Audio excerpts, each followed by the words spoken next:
Good morning students, how are you? Today's topic is coordination is needed at all the three levels of management and is responsibility of all the managers. आज का हमारा topic क्या है कि coordination की ज़रूरत हमें management के हर लेवल पे पड़ती है एंड इज़ रिस्पॉन्सिबिलिटी और ये एक जिम्मेवारी है of all the managers. Coordination को इस्टेब्लिश करना हर मैनेजर की एक जिम्मेवारी है। बेटा जब हर लेवल के मैनेजमेंट में कोऑर्डिनेशन की ज़रूरत पड़ती है तो कोऑर्डिनेशन को इस्टेब्लिश करना हर लेवल के मैनेजर की क्या होनी चाहिए, रिस्पॉन्सिबिलिटी होनी चाहिए। तो आज का हमारा टॉपिक ये है। पहला हम करेंगे coordination is needed eight all the three levels of management. Coordination is needed eight all the three levels of management. बेटा पीछे हमने थ्री लेवल्स ऑफ मैनेजमेंट किया था, आपको याद होगा, पिरामिड शेप में हमने किया था। सबसे ऊपर टॉप लेवल आता है, बीच में मिडल लेवल आता है, सबसे नीचे जो हमारा मिडल लेवल आता है। तो coordination is required at all the three levels of management due to interdependence nature of activities of various department. हर डिपार्टमेंट की एक्टिविटीज़ की जो नेचर है वो एक दूसरे के ऊपर डिपेंड करती है, वो एक दूसरे से इंटरलिंक्ड है, इंटरडिपेंडेंट है। तो जब वो सारी एक्टिविटीज़ हर डिपार्टमेंट की एक दूसरे से जुड़ी हुई हैं, एक दूसरे के ऊपर निर्भर हैं, तो उन एक्टिविटीज़ को प्रॉपर तरीके से करने के लिए हर मैनेजमेंट के लेवल पे, हर मैनेजमेंट के लेवल पे मतलब टॉप पे भी, मिडल पे भी और लोअर पे भी हमें किसकी ज़रूरत पड़ती है, कोऑर्डिनेशन की ज़रूरत पड़ती है। इसका मतलब क्या है, टॉप लेवल वाला मिडल के साथ कोऑर्डिनेशन बिठाएगा, मिडल वाला लोअर के साथ बिठाएगा, और मिडल वाला तो लोअर और अपर दोनों के साथ कोऑर्डिनेशन बिठाने की क्या करता है, कोशिश करता है। It integrates the efforts of different departments and different level. अब कोऑर्डिनेशन की ज़रूरत और क्यों पड़ती है, अलग अलग डिपार्टमेंट के एफर्ट्स को मिलाना है, अलग अलग लेवल की एक्टिविटीज़ को भी हमने जोड़ना है। तो अलग अलग डिपार्टमेंट के एफर्ट्स को जोड़ने के लिए और अलग अलग लेवल के भी जो एफर्ट्स हैं उनको भी जोड़ने के लिए भी हमें किसकी ज़रूरत पड़ती है, कोऑर्डिनेशन की ज़रूरत पड़ती है। तो यहाँ कोऑर्डिनेशन का मतलब क्या है, हार्मनी को टाइमली क्या किया जाएगा, एस्टेब्लिश किया जाएगा, सहयोग की भावना को, समन्वय की भावना को एस्टेब्लिश किया जाएगा, ताकि उनके डिपार्टमेंट के अलग अलग जो एफर्ट्स हैं उन्हें इंटीग्रेट किया जा सके, या डिफरेंट लेवल के जो एफर्ट्स हैं उन्हें भी इंटीग्रेट किया जा सके। तो ये किसकी हेल्प से किया जाएगा, प्रॉपर कोऑर्डिनेशन की हेल्प से किया जाएगा। उसके बाद है coordination is the responsibility of all managers. Coordination को एस्टेब्लिश करना आज हर मैनेजर की जिम्मेवारी भी है, हर मैनेजर की क्या है, जिम्मेवारी भी है। कैसे, coordination is the function of every manager in the organisation. Coordination को एस्टेब्लिश करना हर मैनेजर का एक फंक्शन है। कहने को तो क्या कहा गया है कि मैनेजमेंट के 5 फंक्शन के बजाय 6 फंक्शन होने चाहिए। 5 फंक्शन तो आपको पता है, प्लानिंग, ऑर्गेनाइजिंग, स्टाफिंग, डायरेक्टिंग और कंट्रोलिंग। कहने वालों ने तो ये भी कहा है कि छठा फंक्शन भी होना चाहिए मैनेजर का, कोऑर्डिनेशन का। तो जब छठा फंक्शन होना चाहिए लेकिन इसे बनाया नहीं जा सका किन्हीं कारणों से, लेकिन फिर भी एक मैनेजर की जिम्मेवारी ऑर्गेनाइजेशन के अंदर कोऑर्डिनेशन को भी एस्टेब्लिश करना उसकी जिम्मेवारी है, ये मैनेजर का एक काम होना चाहिए। Top level managers need to coordinate with their subordinate to ensure that the overall policies for the organization are duly carried out। बेटा टॉप लेवल के मैनेजर्स को हमेशा अपने सबऑर्डिनेट के साथ उन जो पॉलिसीज टॉप वाले बनाते हैं उन्हें सबऑर्डिनेट पे कैसे अप्लाई करना है ताकि ओवरऑल पॉलिसीज से यूनिट के ऑर्गेनाइजेशन को टाइम पे पूरा किया जा सके। यहाँ पर टॉप लेवल के मैनेजर्स को मिडल लेवल के मैनेजर्स के साथ कोऑर्डिनेशन की ज़रूरत है और मिडल वालों को आगे लोअर लेवल के साथ कोऑर्डिनेट करना है उन्हीं पॉलिसीज़ को। तो यहाँ पर भी उन मैनेजर्स को किसकी ज़रूरत पड़ती है? कोऑर्डिनेशन की ज़रूरत पड़ती है। Middle level managers coordinates with the both top level and first line manager. Middle वाले तो दोनों के साथ कोऑर्डिनेट करते हैं, टॉप के साथ भी करते हैं, और फर्स्ट लाइन जो नीचे के लेवल के लोअर लेवल के मैनेजर भी हैं उनके साथ भी उन्हें कोऑर्डिनेट करना पड़ता है। Operational level management coordinates the activity of its workers to ensure that work proceed according to plan. अब बेटा लोअर लेवल के मैनेजर्स ने भी वर्कर्स के साथ कोऑर्डिनेट करना है, वर्कर्स के साथ कोऑर्डिनेट करना है ताकि काम की परफॉर्मेंस जैसी ऊपर से बताई गई है उसी के अकॉर्डिंग काम को टाइमली क्या किया जा सके, प्लान्स के अकॉर्डिंग प्रोसीड किया जा सके। तो यहाँ पर लोअर लेवल के मैनेजर्स को भी किसकी ज़रूरत पड़ती है? कोऑर्डिनेशन की ज़रूरत पड़ती है। तो कोऑर्डिनेशन क्या है? Is the responsibility of all managers.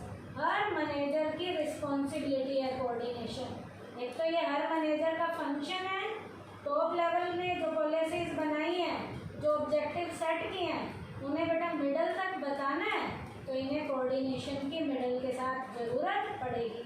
Middle level को कोऑर्डिनेट करना है दो के साथ, टॉप के साथ भी और लोअर लेवल के साथ भी, और लोअर लेवल को कोऑर्डिनेट किसके साथ करना है? वर्कर्स के साथ, ताकि काम की एक्टिविटीज़ के अकॉर्डिंग टाइम पे क्या किया जा सके? प्लान के अकॉर्डिंग प्रोसीड किया जा सके। तो हर लेवल के मैनेजर की रिस्पॉन्सिबिलिटी क्या है? कोऑर्डिनेशन को एस्टेब्लिश करना, उसकी क्या है? रिस्पॉन्सिबिलिटी है। उसके बाद बेटा ये दो टॉपिक तो हमारे हो गए हैं। क्या?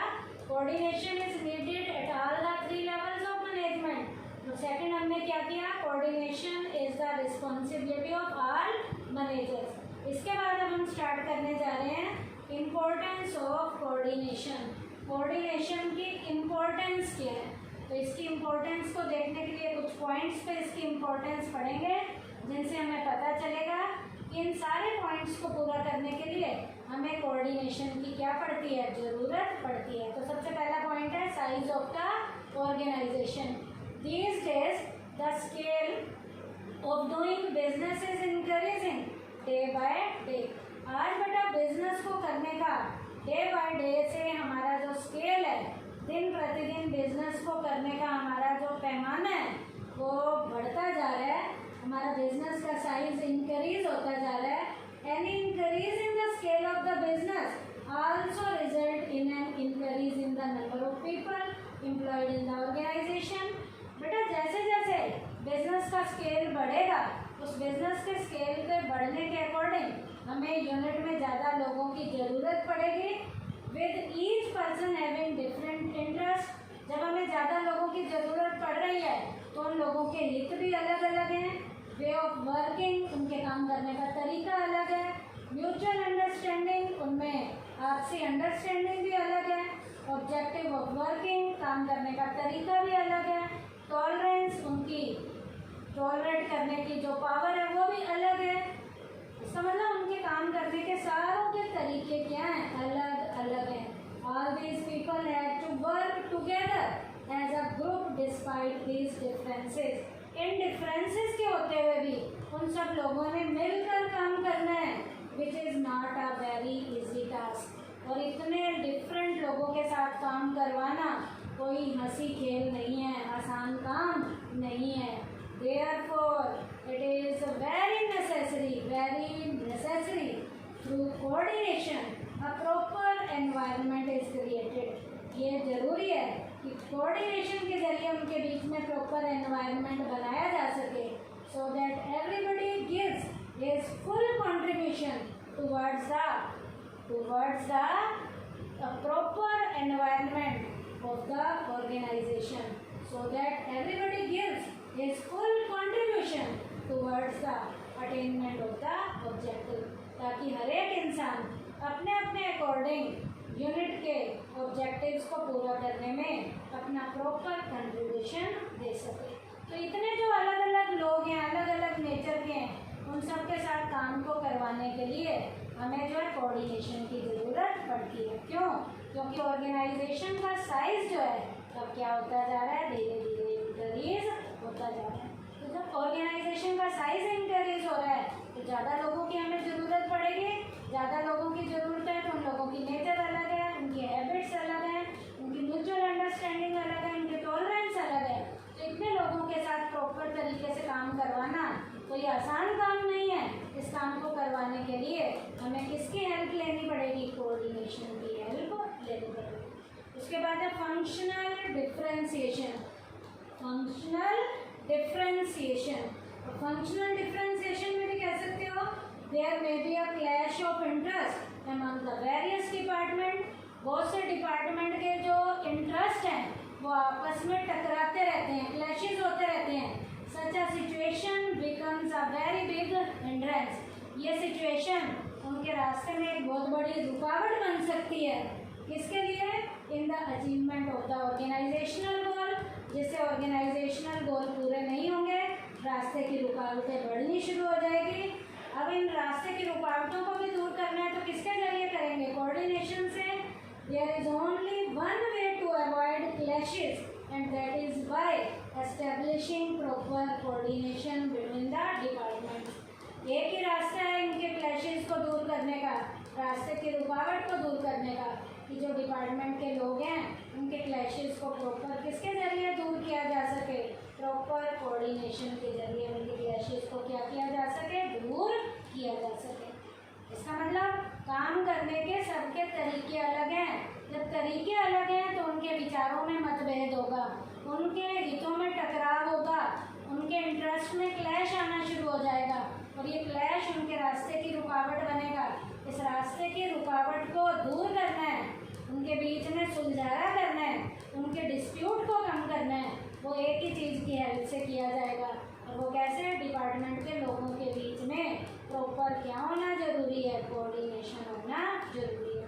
उसके बाद है स्पेशलाइजेशन, विशिष्टीकरण। In every organisation in order to avail the benefit of specialisation are main activities divided into various sub activities.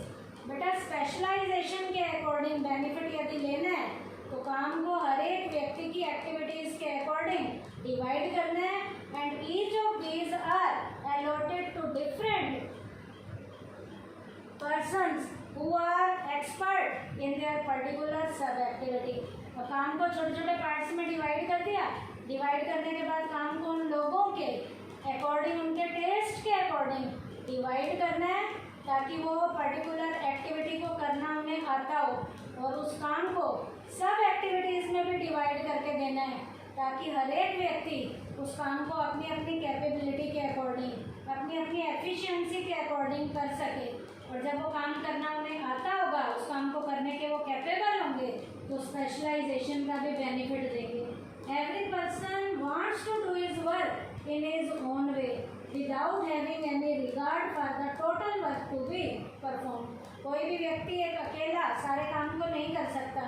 सारे काम को जब अकेला नहीं कर सकता तो काम को करने के लिए काम को छोटे छोटे पार्ट्स में डिवाइड करके एम्प्लॉय को उसके अकॉर्डिंग देना है ताकि वो उस काम को कर सके। In such a situation, in order to complete the activities being performed by various people successfully, ताकि उन एक्टिविटीज़ को अलग अलग लोगों से सक्सेसफुल तरीके से परफॉर्म कराया जा सके। So it is very necessary to establish coordination among them. अब इसके लिए ज़रूरी है कि उन सब की एक्टिविटीज़ को बढ़िया तरीके से परफॉर्म करवाने के लिए उन सब के बीच में प्रॉपर क्या होना ज़रूरी है? कोऑर्डिनेशन होना ज़रूरी है। और जब उनके बीच में कोऑर्डिनेशन होगा, अलग अलग लोग अपनी अपनी एक्टिविटीज़ को बहुत बढ़िया तरीके से सब एक्टिविटीज़ में भी डिवाइड करके करेंगे और काम को प्रॉपर तरीके से करेंगे। और जब बढ़िया तरीके से करेंगे तो स्पेशलाइजेशन का भी बेनिफिट मिलना शुरू हो जाएगा। और ये स्पेशलाइजेशन का बेनिफिट भी किसके कारण मिला है? प्रॉपर कोऑर्डिनेशन के कारण मिला है। उसके बाद है इंटरडिपेंडेंस ऑफ डिफरेंट प्रोसेसेस, सारे के सारे प्रोसेस एक दूसरे से इंटर रूप से डिपेंड हैं, आपसी रूप से एक दूसरे के साथ जुड़े हुए हैं। नेक्स्ट कैरेक्टरिस्टिक इंपॉर्टेंस क्या है? The various units in an organization are interdependent, सारी एक्टिविटीज, सारे प्रोसेस, सारी यूनिट्स ऑर्गेनाइजेशन की एक दूसरे के साथ जुड़ी हुई हैं। The higher the interdependence among the units, जितनी ज़्यादा ये यूनिट्स एक दूसरे के साथ ज़्यादा जुड़ी हुई होंगी, the greater is the need of coordination, हमें उतनी ही ज़्यादा किसकी ज़रूरत पड़ने वाली है? कोऑर्डिनेशन की ज़रूरत पड़ने वाली है। क्योंकि जब सारी एक्टिविटीज़ एक दूसरे के साथ जुड़ी हुई हैं, एक दूसरे के साथ लिंक हैं, तो हमें हर काम को करने के लिए यहाँ पर हार्मनी एस्टेब्लिश करनी है, प्रॉपर कोऑपरेशन से काम करना है, कोऑर्डिनेशन से काम करना है। तो इन जुड़ी हुई एक्टिविटीज़ में एक दूसरे की हेल्प हमें लेनी है। जितनी ज़्यादा ये एक्टिविटीज़ एक दूसरे के साथ जुड़ी हुई होंगी, उतना ज़्यादा हमें किसकी ज़रूरत पड़ेगी? कोऑर्डिनेशन की ज़रूरत पड़ेगी। और हमारे सारे के सारे यूनिट के अंदर जितने भी प्रोसेस हैं वो एक दूसरे के साथ इंटरडिपेंडेंट हैं। इंटरडिपेंडेंट हैं तो उन प्रोसेसेस को प्रॉपर तरीके से अलग अलग के प्रोसेस को पूरा करने के लिए हमें यहाँ पर किसकी ज़रूरत पड़ेगी? कोऑर्डिनेशन की ज़रूरत पड़ेगी। तो कोऑर्डिनेशन की हेल्प से अलग अलग डिफरेंट लेवल के जो प्रोसेसेस हैं जो एक दूसरे के साथ इंटरडिपेंडेंट हैं, उनको भी करने के लिए हमें जो है किसकी हेल्प लेनी है? कोऑर्डिनेशन की हेल्प लेनी है। और प्रॉपर कोऑर्डिनेशन से हम इन कामों को प्रॉपर टाइम पे कर सकते हैं। तो ये क्या था हमारा इम्पोर्टेंस ऑफ कोऑर्डिनेशन का। कोऑर्डिनेशन की इम्पोर्टेंस के 4 पॉइंट हमने किए हैं। साइज ऑफ द ऑर्गेनाइजेशन, आज ऑर्गेनाइजेशन का साइज बढ़ रहा है, तो साइज बढ़ रहा है तो काम करने के लिए लोगों की ज़्यादा ज़रूरत है। जितने ज़्यादा लोग होंगे तो उन लोगों के साथ प्रॉपर कोऑर्डिनेशन के जरिए काम किया जा सकता है। उसके बाद है फंक्शनल डिफरेंशिएशन, हर एक व्यक्ति के काम करने के तरीके अलग हैं, उनके तरीके जब अलग हैं तो उनके बीच में डिस्प्यूट्स आ जाते हैं, क्लैशेस आ जाते हैं। क्लैशेस को कम करने के लिए भी यहाँ पर कोऑर्डिनेशन हमारी हेल्प करेगा। उसके बाद है स्पेशलाइजेशन, सारा काम एक व्यक्ति ने नहीं करना है, अलग अलग व्यक्तियों से जब काम को करवाना है तो काम को छोटे छोटे पार्ट्स में डिवाइड करना है, और छोटे छोटे पार्ट्स में डिवाइड करने के बाद काम को जब व्यक्ति को दिया जाएगा, एक्टिविटीज़ और सब एक्टिविटीज़ में डिवाइड किया जाएगा, तो उन एक्टिविटीज़ और सब एक्टिविटीज़ के अकॉर्डिंगली काम को करने के लिए प्रॉपर उनमें कोऑर्डिनेशन होना ज़रूरी है, ताकि स्पेशलाइजेशन का बेनिफिट हमें मिल सके। उसके बाद है इंटरडिपेंडेंस ऑफ डिफरेंट प्रोसेसेस, सारे प्रोसेस एक दूसरे से इंटरडिपेंडेंट है, और इंटरडिपेंडेंट लेवल के अलग अलग प्रोसेसेस को भी टाइम पे पूरा करने के लिए हमारी यहाँ पर हेल्प कौन करता है? कोऑर्डिनेशन करता है। तो आज के टॉपिक में इसमें हमने 3 कॉन्सेप्ट किए हैं। Coordination is needed eight all the 3 levels of management. उसके बाद किया coordination is the responsibility of all managers, और उसके बाद हमने किया importance of coordination. Thank you बेटा।